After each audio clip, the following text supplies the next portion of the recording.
Dream, believe, achieve. That's the power of Can. Welcome to my show Because I Can with Ridhan, powered by Ridzworld Publishing. Welcome everybody to my podcast Because I Can with Ridhan. Today we have someone very special on my podcast.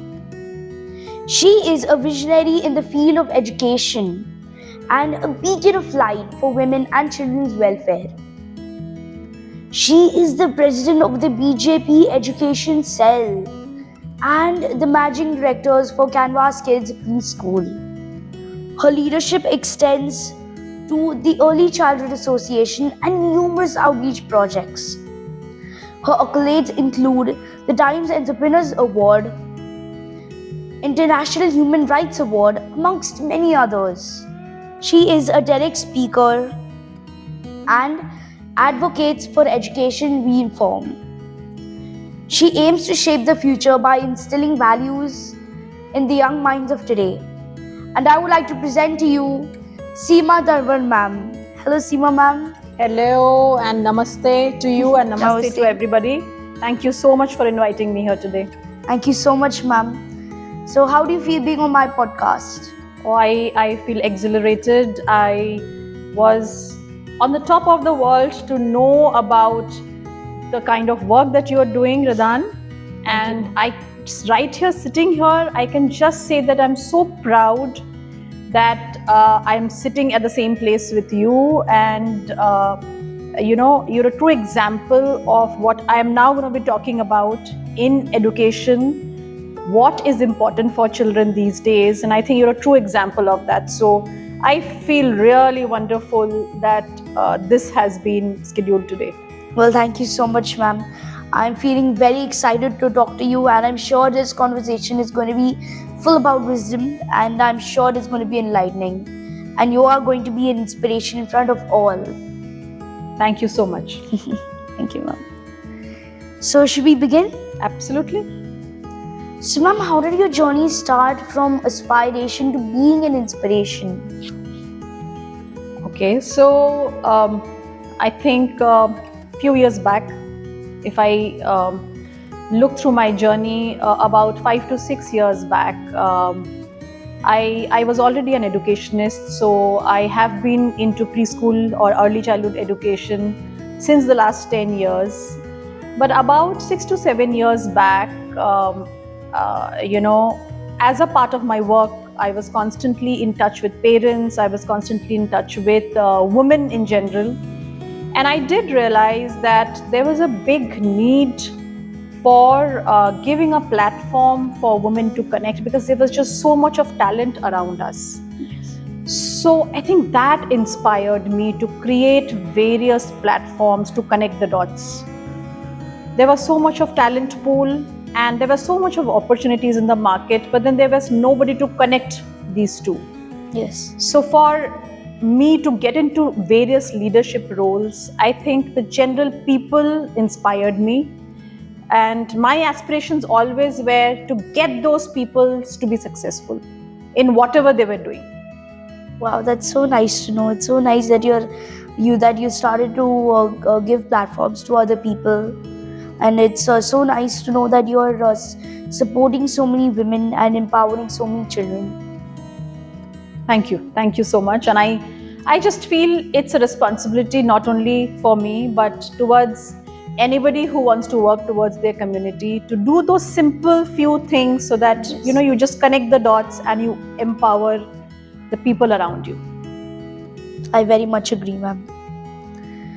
So moving on, can you talk about your childhood? What were your passions? Were you a passionate academic scholar or a sports person? How was it? Oh, I was definitely into academics. I was not really into sports. So my focus in life has always been academics, and I belong to a family where my parents always encouraged and supported me in everything I did but around academics. And belonging to a Bengali family, arts, music and arts and padhai is very, very important in a family like that. So I was always into good scores and padhai karna hai, things like that. Yes. But at the same time, I think I also feel that I think beyond, once I started entering my teenage, 10th and beyond, I had started exploring the world, and I always wanted to connect with people, socialize more, see what is happening around the world. So not only keep my focus onto academics, but go around areas to see what is happening around the world. It's nice you started exploring, because if you didn't start with this, then this would have never happened. Maybe, yes. So, ma'am, who were your inspirations back then in your childhood to now? I think back then in childhood, so I was, so as I said, that I was always good in studies, and science was my favorite, and I'm a biochemistry graduate. So being in science, everything around science used to mesmerize me. So, the Einsteins and everybody around that area of inventions and discoveries, I would always read about that. And those were my true inspirations. I would always want to go to Bermuda Triangle and discover what goes on there. So anything and everything around science was always something that used to interest me. But later down the line, Mother Teresa was a big inspiration for me as well. Her simplicity, her leadership qualities, her enormous work towards the community is something that always inspired me. If you look at today, I think one name I will call out, and I think he is the inspiration for many. That is none other than Modi ji. His visionary thoughts, the kind of changes that he has brought in the last 10 years of his tenure, and now I'm sure it's going to be many more years to come in. So many things he has. So you talk about any region, whether from Kashmir to Kanyakumari, various areas of his work, everywhere you see a change, in India. So that's really visionary, and he's definitely an inspiration for me. I must agree with you, ma'am. Narendra Modi ji is also one of my inspirations as well. I still remember when I was 6 years old, when the lockdown had started, I heard one of his speeches and I was completely mesmerized. His voice was tinged with concern, but not for himself, but for all of us, Right. assuring us that everything is handled with care, everything will be okay, and this phase will be over soon. I was in awe with his leadership skills and the strong personality he had. I think incredible leadership during Yes. COVID. The way he has ensured that India sails through COVID, it was not easy, and it wouldn't have been possible for many other leaders what Yes. he did. And it is time for people to open their eyes and actually see what he has done. Whether it was the research work that happened in India, or the medicines, the support to the local people, getting students back from various countries, everything, everywhere, if you see, he has supported the local public. He's stood there like a true leader, and that's what inspires me. When you're in a leadership role, be there for your people. Same with me, ma'am. He always inspires me. Every single moment I think about it, he always inspires me. Ma'am, after the COVID times, when my first book got published, many of my friends and peers would approach me to publish their stories, and I would be disturbed for days, thinking how can I give them that same platform like my parents gave me. So in that moment, I thought how Narendra Modi ji would do it as a leader, and instantly I got an idea, and I decided to talk to my parents about that vague idea I had, and we brainstormed on it, and we got the idea of a book publishing house and an international story writing competition, so that we can even give platform to more children like me, or even more talented than me. I think it couldn't have been better than this, because your parents were just briefing me about the wonderful work that you're doing. And I must say that a lot of people can't be there at a 10-year-old age, not only writing a book. I think your children do write books, but they stop there. But helping others write, giving them a platform, and organizing something so big internationally, connecting people, helping them realize their potential. It's big work that you're doing. Really, kudos to you. But as you see, ma'am, it's Narendra Modi ji's inspiration that has brought me to this different level. Absolutely. I think he's been an inspiration for many of us. I have to agree. So, ma'am, you are the president of the BJP Education Cell. Can you please tell us what is the role of the Education Cell? So, a few years back, about I think 4 or 5 years back, when I was sitting with some of the BJP leaders, so my work in women empowerment started longer back. But I realized when I was sitting with the leaders that there was no a platform for educators to connect and do some social work, community service around education. Now, what I mean by that is, the private schools are full of resources. By resources, I mean that they have the money, they have the power, they have the time, they have the stationery, they have the books, every kind of resource. While there are those education institutions like the PMC schools, the Zira Parishad schools, who are struggling for resources. Yeah. So the BJP Education Cell is essentially a platform for social work.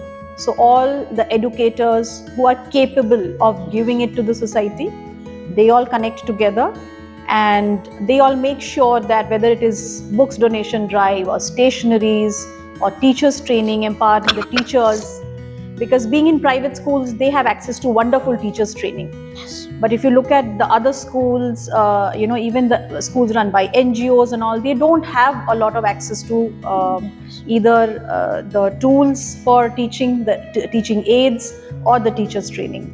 So again, connecting people together and working together so that it benefits all. Yes, ma'am, indeed. I really once again want to appreciate you for doing so many good work to support all the people. Thank you.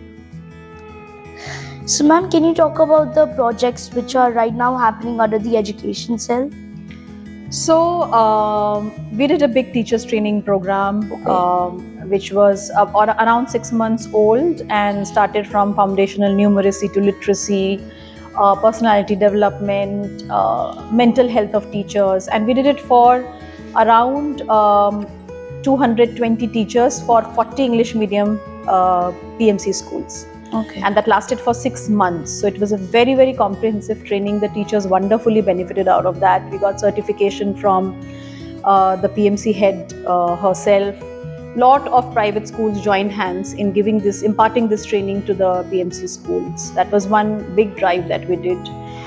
Something that we keep doing every year after year, is joining hands with Radio 1. They have a Padhenge to Badhenge campaign where we organize books donation. We take it from the bigger schools and even individual parents, whoever wants to give good quality books. We take it down to the radio station, we sort those books, set up the libraries in those underprivileged schools who do not have access to these resources. So again, resource sharing. And then we've been doing good touch, bad touch sessions. Our recent focus is more on the Indian knowledge systems, because that is something that is a part of our national education policy, and it's an area which is still not majorly followed in most of the schools. There is so much of rich knowledge in our culture, our heritage, our history, our Vedas, Granthas, but then those are not going down to the children. So Indian knowledge systems is something that we are taking up as training in most of the schools, whether underprivileged or private schools. It's great to know that you're giving knowledge to other children and schools. It's great to know. So, what are the future projects that are coming up? So Indian knowledge systems is something that we're looking at, because it is not already implemented in the schools. There is no specific curriculum towards it, no module towards it. So it is still very fluid. Yes. But we as an education cell want to put things together, want to have more and more trainers who can go and do the teachers training in various schools, so that they can come up with a curriculum, a module in various schools, and all this knowledge in our Indian heritage in our history, it should not get lost. It should go down to our children, to our students. Well, ma'am, I'm really, really excited for this project to come because I'm a fan of history. Great. I love about the Indian history, and I believe that it's even deeper than knowledge itself. Correct. We So- have not been interpreting it in the correct way because it somehow got vanished from our Yes. whole education system altogether. Indeed. Yeah. I still remember I visited Qutub Minar in Delhi when I was going for the World Book Fair. So I was invited as a panelist. So we went to the Qutub Minar, and I simply loved it there. I was completely like an explorer. I was searching every nick and cranny. And I noticed a lot of things that there were Hindu items, there were Hindu gods like Ganpati Bappa, and Qutub Minar is one Mughal victory. So the Mughals, they won one war, and they built the Qutub Minar to celebrate the victory. So then I noticed the Hindu gods there, Ganpati Bappa, and I also noticed a man playing the damru on one of the pillars. So then later my father gave me the information that there are a lot of Hindu soldiers in the battle who were working for the Mughals, and then and to celebrate the victory, to honor the Indian soldiers, they added a few Hindu items. So I think Indian knowledge system in the context is it's not religion specific. Yes. It is more knowledge specific and culture specific. It's inbuilt in our culture. So simple things like things which are getting lost now with generations. So things like namaste. Why we do fold hands. What is the significance of folding hands and saying namaste? I don't know if most of you know, but then when we join hands together, the nerve endings, when we press them, it sends a signal to our brain, asking the brain to remember the things happening around you. So you're in a better position to remember the name of the people whom you're meeting. Okay. So there's a science behind all those rituals, all those small and big things that we always used to do. Why do we say that baith ke pani piyo, khade hoke mat piyo? There's a science behind it. First take bath and then eat food. Those things that our dadis or nanis have been talking about, there's a science behind all of that. Why do we use haldi kumkum? Why do we do a puja during inauguration? What are we invoking? There is so many things that our children are not agreeing because they have become smarter, Yes. like you, and they ask questions. A lot of times teachers and parents do not have the right answers, and that's when these things become irrelevant. Yes. And which is why the Indian knowledge systems, what we had, these beautiful prathas, why should we sit down and eat? There are so many things like this. There's science behind all of them. If the science is known to all, then I'm sure the children will start following these things back. That's what we're trying to implement. Well, that's wonderful, ma'am. These are some things which I myself didn't know. Like we should always sit down and eat. Sometimes I do sit down and eat. Sometimes I do not. Or I didn't know the science behind doing namaste. There's so many things behind science. Uthak Baitak, it's a science. Why the punishments were given from olden days, that's also a science. When you pull Yes. your earlobes, that's also activating your brain cells in the right way, and it's actually a positive thing for the student. So if next time any student gets to do Uthak Baitak, it's actually something positive that you're learning. It's not really a punishment as such. Yes. Oh, I myself didn't know that. I thought Uthak Baitak was more of a punishment. Yeah.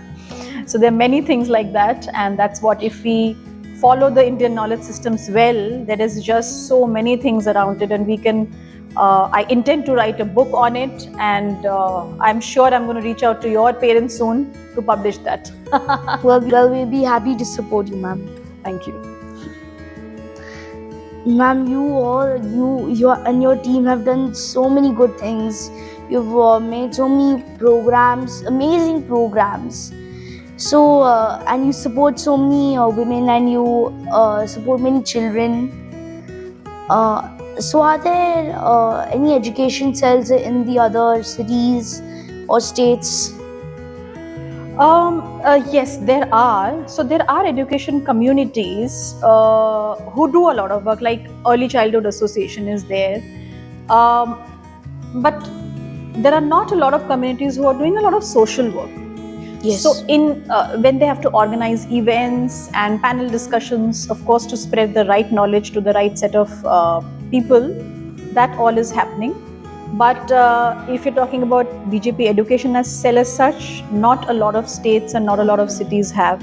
This has been my brainchild in Pune.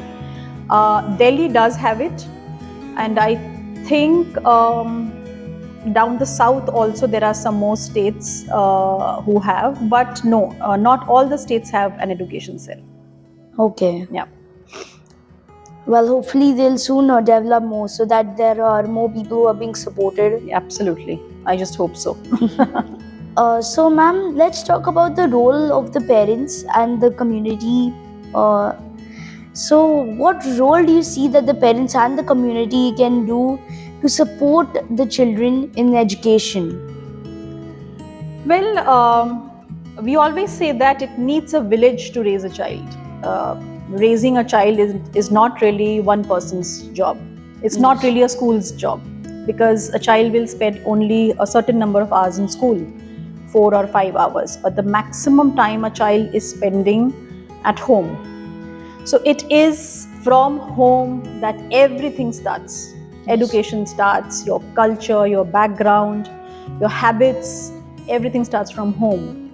So the community as a whole is something that influences the child. So to give the right values and right education to any child, I would say every stakeholder needs to join hand, right from the moshis of the house to the parents to the teachers, the school management, the relatives, the dadis, nanis. Everybody have to be on the same platform to understand,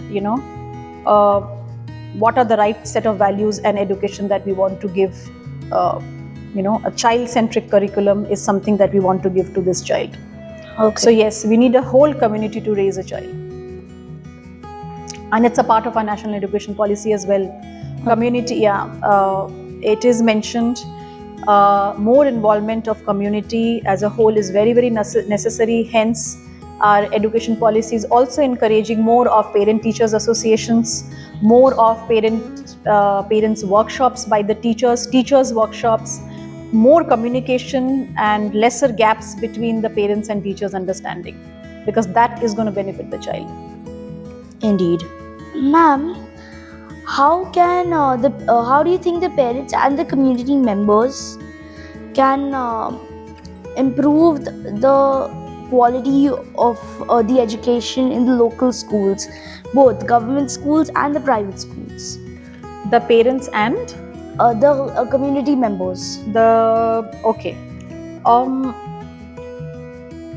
I think there has to be a constant feedback system between the community and the school. That's when the parents play a very, very important role. These days, parents only become sponsors. I'm sorry to say, but a lot of times parents don't know what is correct parenting. So they adopt the role of being only sponsors, not really parents. So when they become sponsors, they have a hands-off approach to a child's development. So what they are doing is that they ensure that a child has all the materialistic things around him, but what is happening in a child's life, how much he's learning, what is the school doing, what does the curriculum look like, which kind of teachers, how is the child's interaction with the teacher, what can be done more. These are the things that a parent would understand better for their own child. So this kind of feedback mechanism, if it can happen to the schools for the benefit of the schools, and if the schools welcome that kind of a feedback and can have that kind of association, that is going to help the community and the school as whole to grow. You're very right, ma'am. The community and like the societies and the parents and the schools will become more stronger together. Correct. Yes. Well, ma'am, you're very right, ma'am. I believe that we should treat both the schools equally, the government school and the private schools. We shouldn't think, oh, they're lower than us, oh, they're higher than us. We should not think like that. We should treat each other equally. Or we could have one day where both of the schools can one day come together. So the municipal PMC schools, schools, yes, the municipality schools. they can go to the private schools and see how everything is running and how everything is going there, and and a handful of children from the private schools can go to the municipality schools and see how everything is running there. So we all will treat each other equally. That's a very And- good idea, and a lot of schools are implementing it because I think all the students, as a part of their social work, they have certain hours to fill. You know, they Yes. have mandatory hours that they have to do the social work, and they need to get certificates. And I've seen that a lot of children end up going to the nearby orphanages or the PMC schools to take sessions for them. Even the parents go and talk about menstrual hygiene, and a lot of things is being done in those schools by those children and parents, and which is the true community building. You know, they need to Yes. understand each other's needs. Ma'am, even I have gone to a few orphanages, and so there's one orphanage, BVJSS. Okay. I visited, and every time I visit them, they've given me so much love. I would tell stories in Hindi. I'm not very good at Hindi, but I do my best to tell them, and every time I have so much fun with them. Who knows, It you makes might me- find your next author from there. Indeed, ma'am, indeed. I was also there for their annual day, and the activities they did, the dancing and all those things they did was simply amazing. They've put a lot of efforts, and they've put a lot of efforts to make the other people amazed, surprised, and treat everybody as one once again. Yes, yes. I think we get to learn a lot when we visit these places, Yes, and yes. children must visit. Indeed. Humbleness is something that definitely you can learn. Respect towards the community, understanding, sensitivity towards your own community. That, you know, okay, you start valuing your things. Because the private school children are so much blessed with resources, so they start valuing what they have got when they visit the other schools, and when they see that, you know, how expensive resources are for them. They do not have access to a lot of basic resources, you know, what we all have. So sensitizing them of all these things is also very, very important, and they learn a lot of values when they do these kind of social work. I agree with you, ma'am. Now let's talk about this special digital world, this new era that has come. So, ma'am, do you still think that reading and writing traditionally makes sense in the age of mobile and laptops? Well, you can't replace reading and writing with anything, because see, language development and writing and basic numeracy, everything is building the right connection between your brain cells, between your neurons. That will not be possible when you're only talking to a laptop or digital media. So these are those life skills, those important skills which will always be there in place. They have to be there in place, and they cannot be taken away by anything else. Very right, ma'am. Reading and writing traditionally makes sense to me. When we read, then it is much more better than using an electronic device or a phone to read, because it doesn't harm our eyes. There are less distractions, and that feel of holding the book, turning over the pages, it gives such a positive vibe. Similarly, for writing, yes, I do agree it takes a lot of time, but it enhances our creativity, it increases it. And depending on the situation, we can use the electronic devices like mobile and laptops. Of course we can. Yes. Of course. The world is going towards digitalization, yes. the technology. So we have to incorporate Yes. technology also into our learning. And when we have access to so much of information, the Googles and the Chat GPTs, then why not use them wisely? Yes. But that's not everything, because that will kill your creativity. Yes, ma'am. With the new technologies and development which are coming, it saves even more time.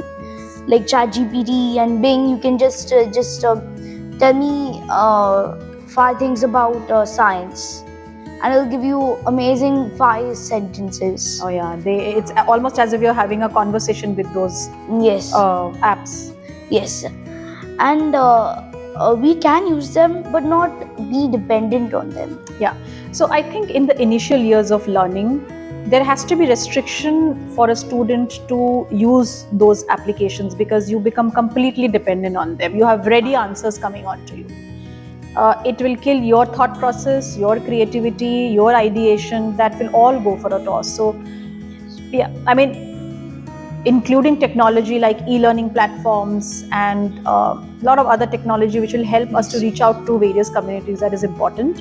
But at the same time, technology that makes us completely dependent upon them, at least in the early years of learning, that should be curbed.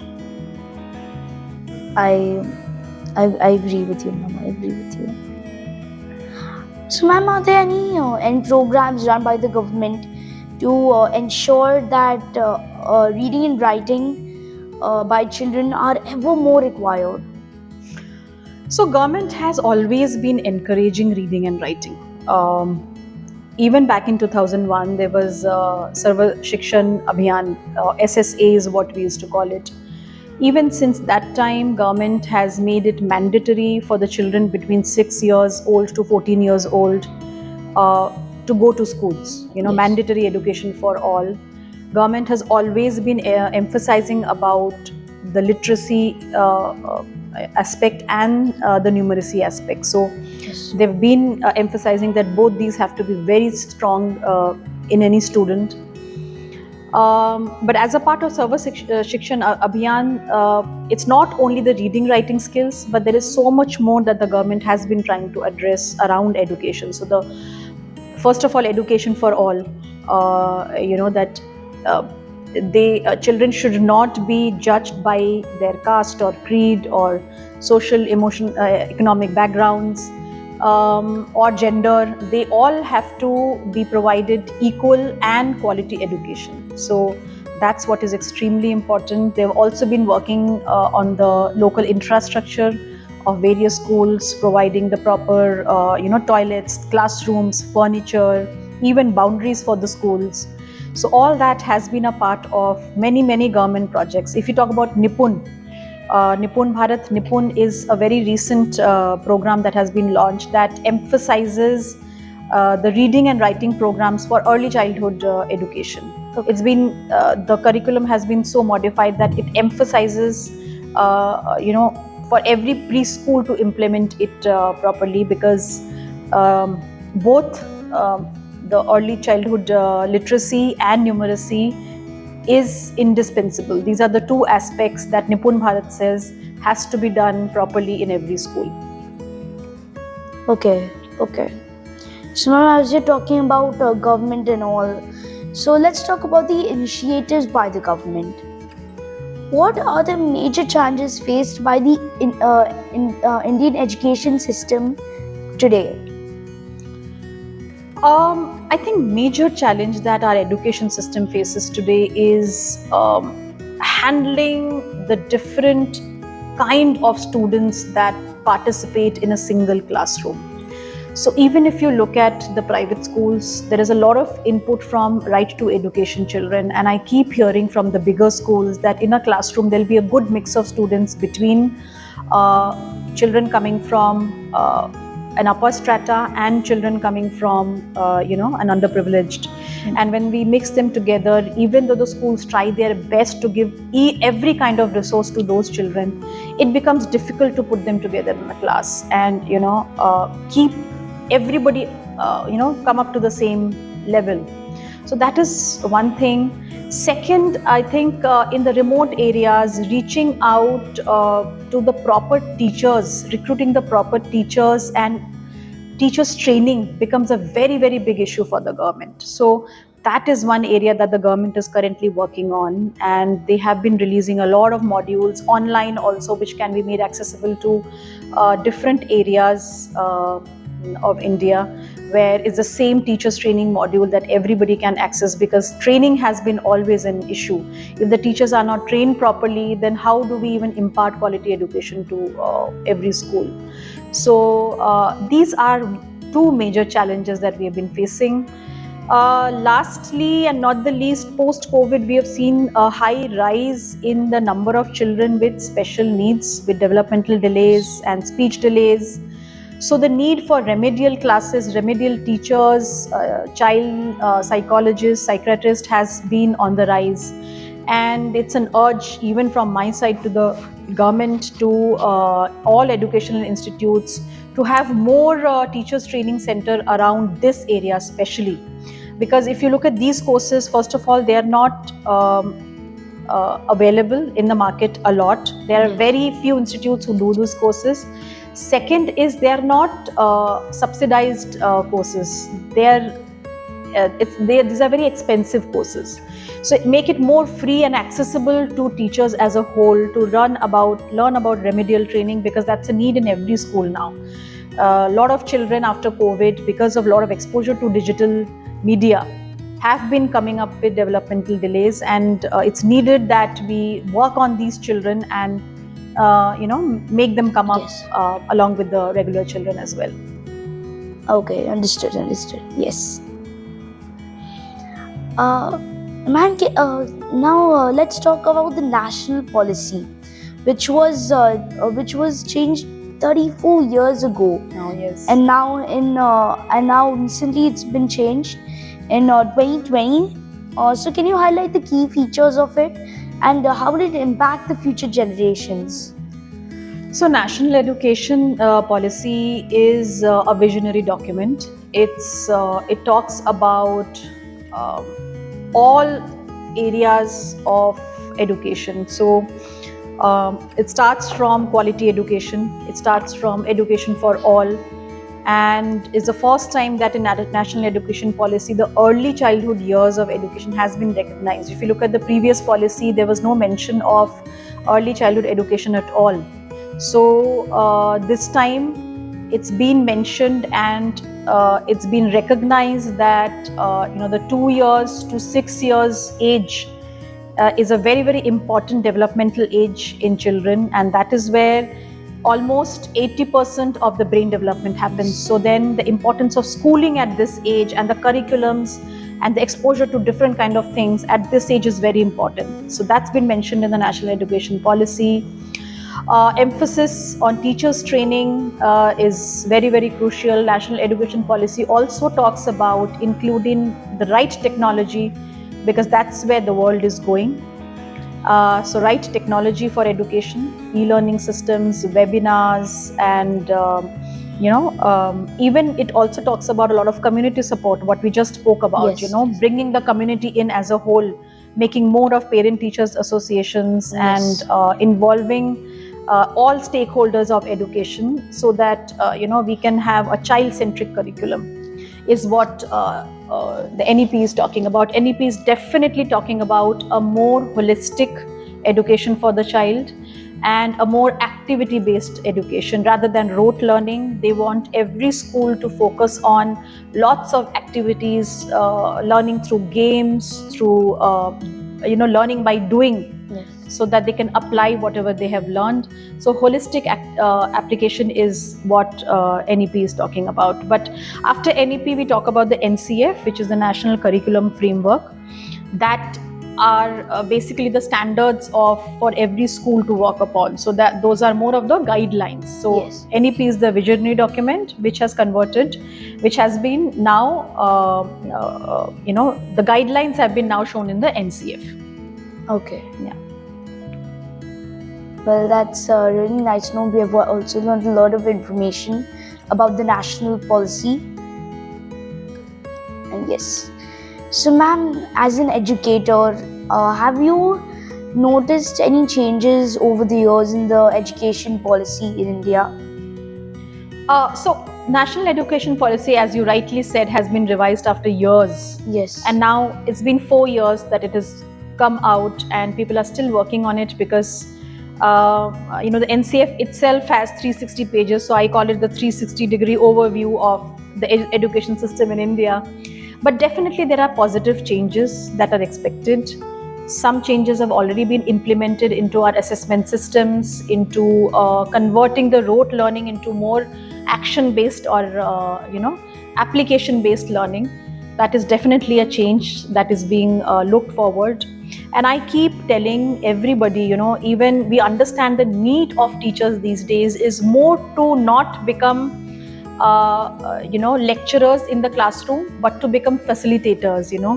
Take the information what is already available because information is freely available these days, and our students are smart, so the teachers have to become smarter than them. Use that information that is already available everywhere and work upon that. Give children more of guidelines how to learn, rather than just telling them bookish learning. So let them understand, explore more, ask more questions, open their minds and learn. And that is the method that NEP is also encouraging the teachers to follow. And that's the change that India will now see. Well, that's wonderful. I look forward to it. So, ma'am, as well over the years, have you noticed any change in the education system?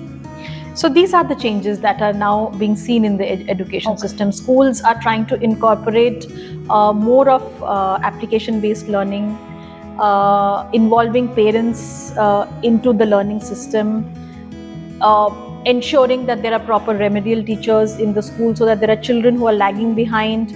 They get extra help within the school itself. They are not really, earlier, I'm sure you would have seen or your parents would have experienced that, when children were lagging behind in school, Yes. they were made to feel in such a way that, you've lost it, you're a loser. But nowadays, there are so many other things that a school would provide to a children. There are so many vocational trainings, extracurricular activities, sports activities. Yes. Schools are always now trying to give an experiential approach, a more holistic developmental approach to a child, not only focus on rote learning, ke number hi lana hai and that is the end of your life if you don't get the right scores.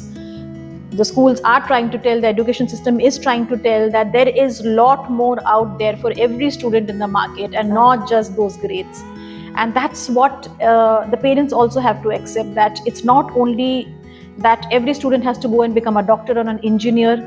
There is just so much more that a child can achieve in every field. You're very right, ma'am. So, what do you think is an ideal education system?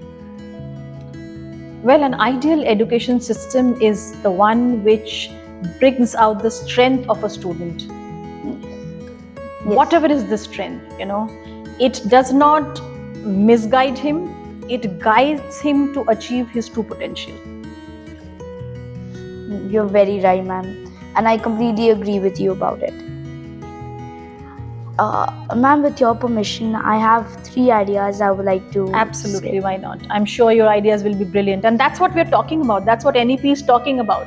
Let children speak, because children are the lighthouse of, energy. They are the powerhouse of energy. They will have so many ideas and so many innovative ways, because a lot of times our schools, what they face is that teachers whose mind have been blocked, or management whose mind have been blocked, they only want to do things in a certain way. And that's what has to be changed. That's where people have to come together. So for example, if you talk about the Mobius strip in the National Education Policy, which talks about a more free-flowing lesson plans, a more question generating or curiosity generating lesson plans day in and day out in schools. Now, if we keep following those old lesson plans, Yes. which strictly works around a boundary, within a boundary, then we are not allowing the children to flourish. So these kind of ideas should always be welcome from anybody. Thank you, ma'am. Thank you. So, I think we should train the teachers it should start training teacher programs for first time teachers. This will increase the quality and quantity of teachers. Agree, So, absolutely. thank you. So, we can have tax benefits for 2 years for the teachers who are joining, so that people will take this program seriously and take the role as teachers. And that's why that will increase the quantity of the teachers. Training the teachers on the latest technology is as well very important. The trainings coming from the school itself will take more time to update, or informing the teachers about the new development and technologies will take more time to update in the curriculum. Absolutely agree. And that's what NEP is talking about. And if the government takes charge and gives a responsibility to the IT companies, the companies can educate the teachers, and the teachers will be able to pass that information to the children. So everything will be fruitful. Okay. Then my second one is that we should have a parent training program. So for first time parents, so the parents can undergo trainings about how to raise the child, because I've seen parents struggling which school is the best, which board is the best. Importance of sleep, time management, etc. So how we can control that all? So the parents, they will know more about this once they take these programs and be able to raise the child better. So India will become a better country. We can as well keep some benefits, tax benefits, incentives, etc. So that more parents will attend the trainings. I completely agree with you. Thank you. Ridan, I think you've kind of nailed it, because till now we've only been talking about academics, national education policy. A lot of times we do not end up talking about the non-academics. There has to be a non-academic curriculum also in schools, and which is what you just spoke about, for the parents to understand why my child behaves in a certain way. What inputs can I give to my child to set a routine? Because everything is important, from the first 5 minutes when you wake up from till the time you go to sleep. That's a non-academic curriculum, and how you groom the child at home is how he will behave everywhere outside. And if that kind of training sessions can happen to the parents, I think that's very important, what schools can implement. A lot of times the schools will only talk about academics and their orientation, but not about non-academics. That's also very, very important. Thank you, ma'am. And this is the last one. I would like to talk about the parents, community, and society. What good work they can do. So it'll be best if they can get together. So then, as they get together, they can go to local schools. They can educate the children about things that they know, business, geography. That the children's education will grow, and more children will understand about what they want to achieve in life. So then, for example, like my society can get together, all the children can get together and share what they've learned in school and what they're learning, so that our education will grow, our vocabulary will grow, and the things we have in our mind will grow, and the education system will grow stronger and flourish. Absolutely agree. Absolutely. And I think some schools are already doing this, where they invite the parents to talk to the students about their areas of expertise. But yes, if that can be extended to the underprivileged schools as well, and as a part of their community service program, then we can reach out to all stakeholders and all people in the community as a whole. That's true. Yes. Well, ma'am, we have soaked in some serious knowledge, and I think it's time to sprinkle in some fun. I would now like to welcome a much loved the fun segment. So then, so are you ready for some fun, ma'am? Oh yes, absolutely, always. One high five. Come on. Okay, now it's time to start with the fun. I have some rapid fire questions for you. Oh my God. Just- Okay. Just answer as fast as you can. Okay. Let's start. Favorite travel destination? Japan. Ooh. Favorite historical figure? Mother Teresa. Favorite movie? Sholay. Favorite book? Once Upon a Child. Favorite festival? Holi. Favorite childhood memory? Oh, that will be a long one.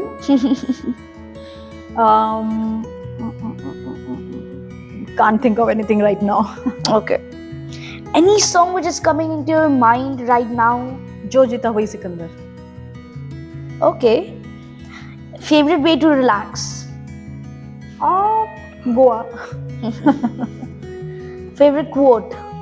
Favorite quote? Choose your leader wisely because you become like them. Could you explain that quote to us a little? So a lot of times we end up choosing the wrong leaders and then we end up following the wrong things.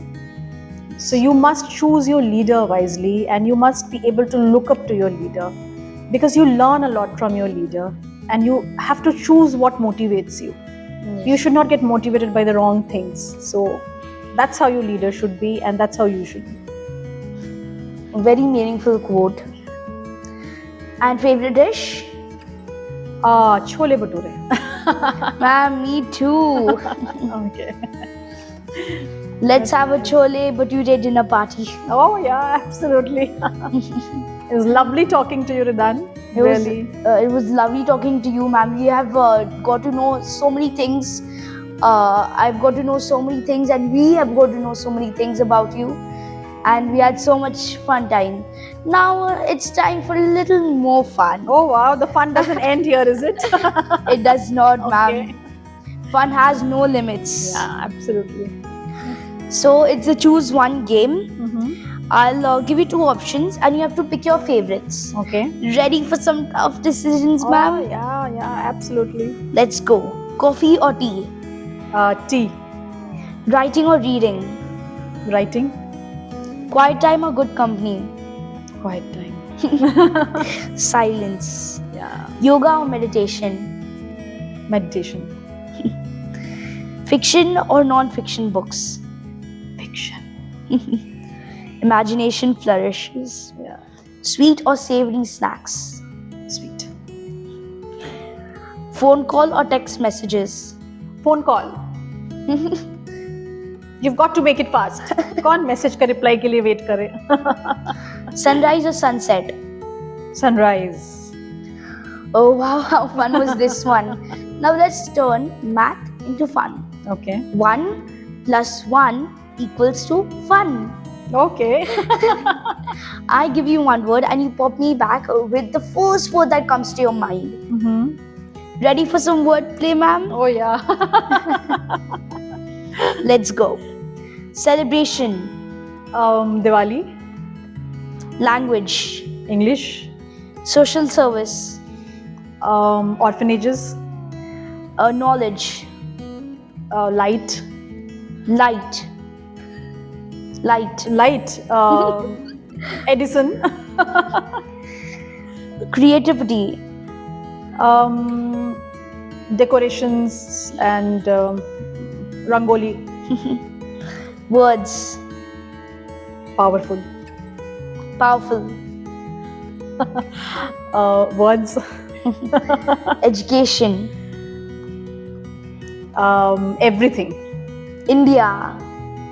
My home. Women.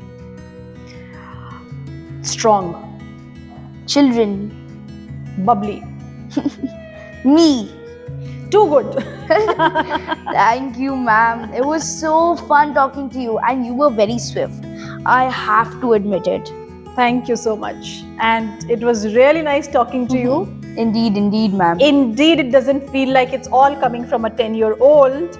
I mean, just he got me there almost in some of the words. But really, Ridan, thank you so much. Thank you. Makes me think more about education and brings me more closer to education and the new things that we can do. And thank you for the brilliant ideas as well. Thank you, ma'am. I'm sure together we can achieve more. Sure. Before signing off, ma'am, I have one last question for you. Should I ask? Absolutely. How can students like me contribute to improving the education system? So Ridhan, I think you're already doing a lot, because as in the beginning I said that you're a true walking and talking example of how important foundational numeracy and literacy is. You've already started writing books at this age. You're helping others to write books. What is education? It is giving the right set of values and the right knowledge to children so that they can achieve their goals. Yes. So I think you're already an influencer. You're already a person who is helping others to achieve that. And I said kudos to you. I think you're on the right track. We need more people like you to come out and connect more people so that the ideas spread, and you can influence more and more children to read, write, publish their own books, and that's how education will flourish. Thank you, ma'am. Thank you.